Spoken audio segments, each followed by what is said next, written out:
Eh bien, c'est la dernière partie de cette émission. Merci d'être avec nous. On va, oui, pas trop bavarder. On y va pour le dernier sujet à vous proposer. Le point de la Ligue 2. On parle de football, bien évidemment. C'est un ouf de soulagement que l'Africa Sport d'Abidjan a poussé ce lundi lors de la 16e journée de Ligue 2. Cueillis à froid, les Aiglons ont su trouver les ressources pour arracher le gain de la victoire. 2-1 face à une équipe du Guéry difficile à manœuvrer.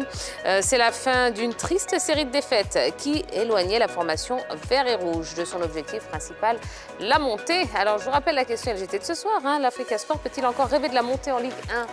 Eh bien, oui, vous avez le temps, quelques minutes, pour vous exprimer via la page Facebook de la 3. On ira lire également quelques-uns de vos nombreux messages. Alors, en battant Guéry, l'Africa Sport a non seulement renoué avec la victoire, mais elle a aussi montré sa capacité à réagir en cas de difficulté. Est-ce que vous y voyez l'âme d'une équipe conquérante ? Ah oui, moi je trouve que l'équipe de l'Africa revient bien. J'ai envie de dire au bon moment, parce que c'est une formation qui avait commencé à perdre et ses supporters avaient aussi commencé à être un peu découragés. Mais cette victoire, j'ai envie de dire, à l'arraché face à Guéry, redonne confiance au groupe d'Alain Guaméné, mais surtout à ses supporters qui vont sûrement pousser cette équipe-là jusqu'à la victoire. Avec cette victoire, elle reste toujours à sa place, qui est la 3e place, et puis elle est à 4 points quand même du leader qui est le Stade d'Abidjan.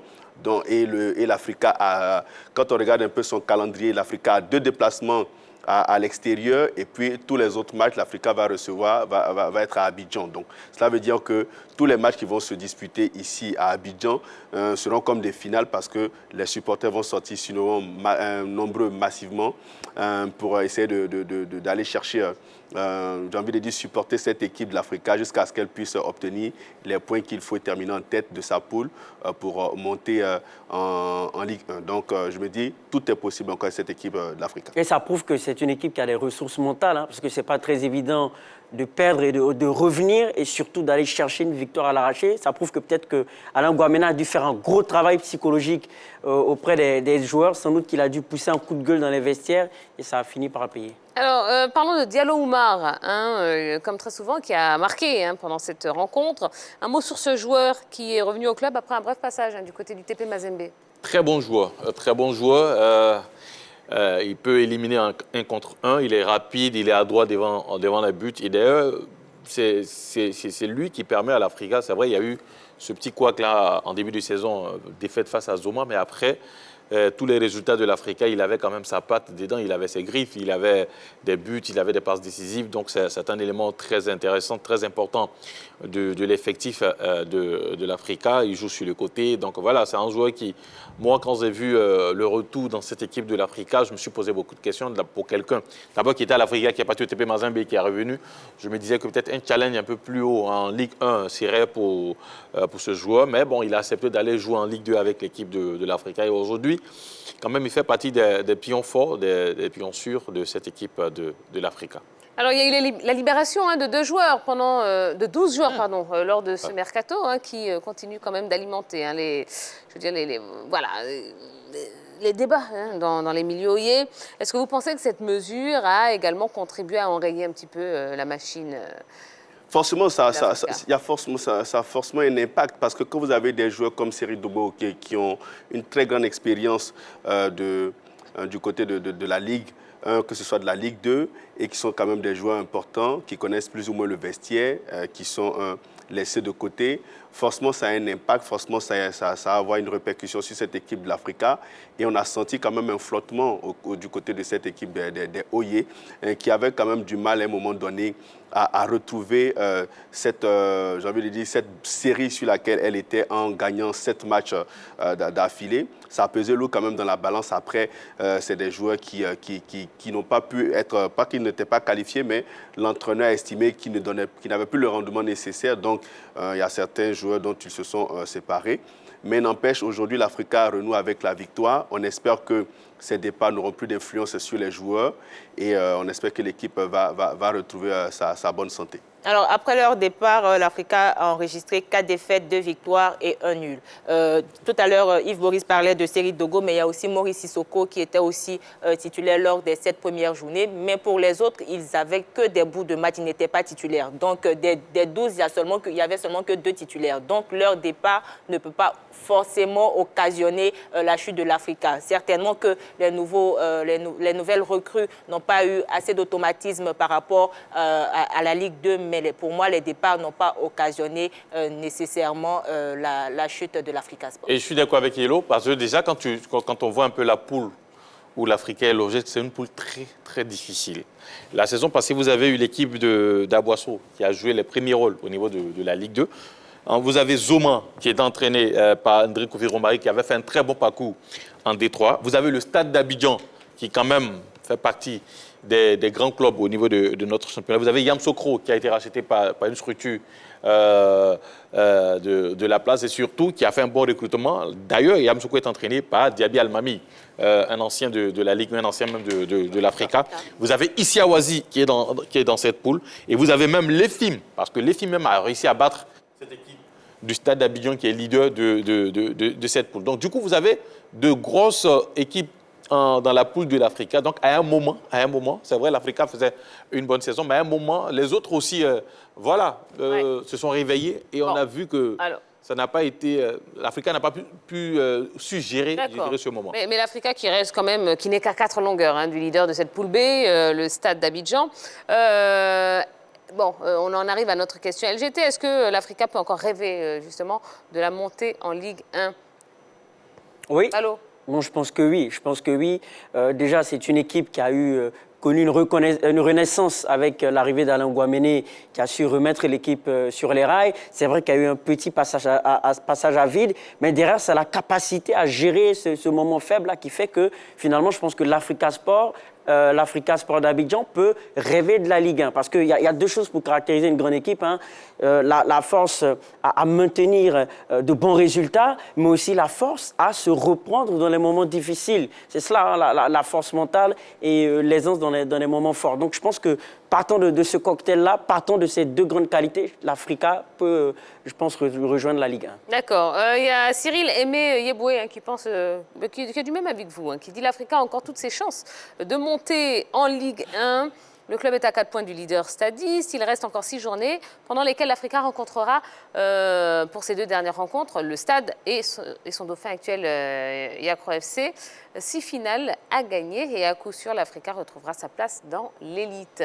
Et vous, qu'est-ce que vous en pensez? Alors, ce ne sera pas vraiment facile pour l'équipe de l'Africa, au même titre que pour les autres équipes qui sont dans cette poule. C'est vrai que l'Africa a l'opportunité, j'ai envie de dire, la chance de recevoir ces 2 équipes dont on parlait ici à Abidjan, donc va jouer devant le Stade Champrou. Est-ce que la présence massive des Oye va faire l'affaire? On attendra de voir. Mais je trouve que c'est une équipe de l'Africa qui est moins bonne ces derniers temps.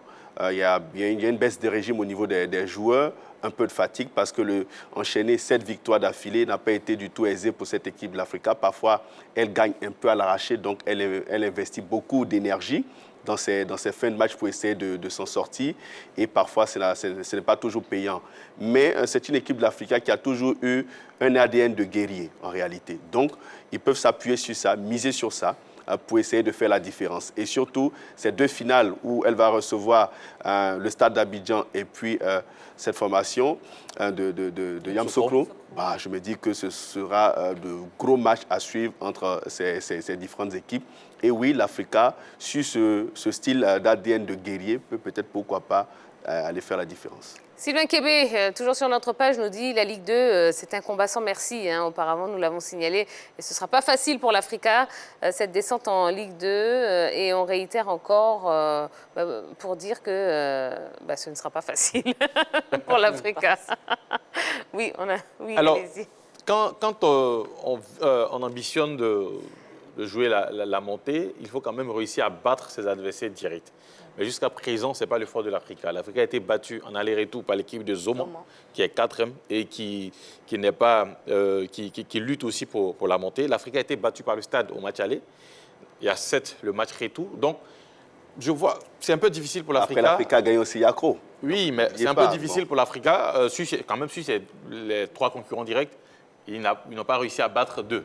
Donc, quand même, ça peut compter. Et ils sont 4. Il y a 4 équipes qui se battent pour la montée. Il y a Zoman, il y a Africa, il y a Yamoussoukro, il y a Stade, c'est vrai. Aboissou a 23 points, mais je vois Aboissou un peu plus... Voilà, Plus dans le milieu de tableau. Voilà, plus dans le milieu de tableau, surtout par rapport à l'écart de points entre le Stade et l'équipe d'Aboissou, qui est de 10 points. Je vois mal cette équipe d'Aboissou quand même lutter pour la première place. Donc ça va se jouer entre ces 4 équipes et ça ne sera pas compliqué, d'autant plus que l'Africa rencontre 2 de ses concurrents. Le Stade et Yamoussoukro. Ouais. Ça va être compliqué, Ouais. surtout que le Stade est à 4 points de plus que cette équipe de l'Africa. Ouais. La pression sera plus du côté de l'Africa. Maintenant, est-ce qu'ils pourront gérer cette pression-là pour remonter? Ça va être la grande équation à résoudre. Quels sont vos 2 favoris pour la montée en Ligue 1? Alors, Allez. dans les 2 poules, Oui. bien sûr. Déjà dans cette poule, ce sera surtout dans la poule d'Africa, c'est encore difficile parce qu'on a du mal à voir Vos une équipe qui se dégage. favoris. Je vois bien le Stade d'Abidjan dans la poule de l'Africa. Ouais. Et puis, je crois, du côté de la poule de l'AS Denguélé, je pense que cette équipe-là aussi, Oui. peut-être pourquoi pas. Oui, une belle percée dans cette poule A de l'AS Denguélé. Donc, Absolument. je vois aussi peut-être l'AS Denguélé sorti de sa poule. OK, Balo, Ouais, là, il Denguélé, mais je parie aussi sur l'Africa, comme je l'ai dit. l'Africa. Ouais. OK. Henri Jo? bon, je parie sur le Stade d'Abidjan qui a 4 points de plus que l'Africa et un seul point de plus que Yamoussoukro. Et puis dans la poule A, vous avez Adiaké.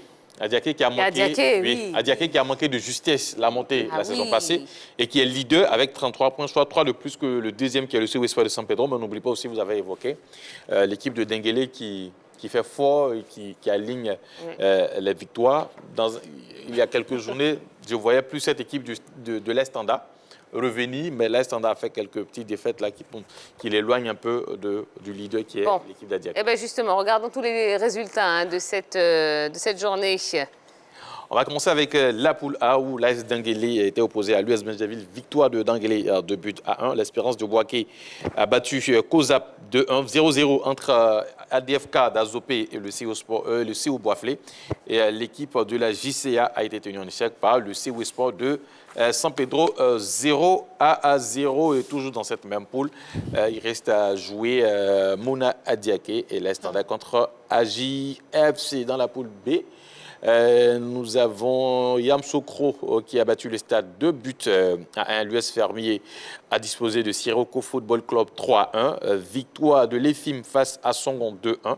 0-0 dans le match Issiawazi Williamsville Athletic Club. Match nul entre Zoman et Aboissou et l'Africa a battu l'équipe de Guéry FC 2 buts à 1. Voilà. Eh ben voilà. Allez, avant de vous quitter, un mot, Europa League. Eh ben oui, puisque la finale, c'est ce mercredi. Ouais. C'est ce mercredi. Eh oui, avec donc la finale Eintracht Francfort face aux Glasgow Rangers. Et ça se joue au stade de Séville, évidemment, à 19h GMT. Et ce match sera commenté par notre duo préféré, Wallo et Balo. Ah, bah oui. Là, on va bien s'amuser.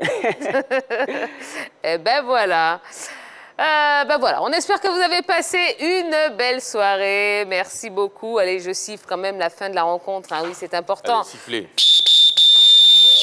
Voilà, c'est la fin de ce numéro de la Grande Team. Merci d'avoir passé cette soirée en notre compagnie. Merci la team.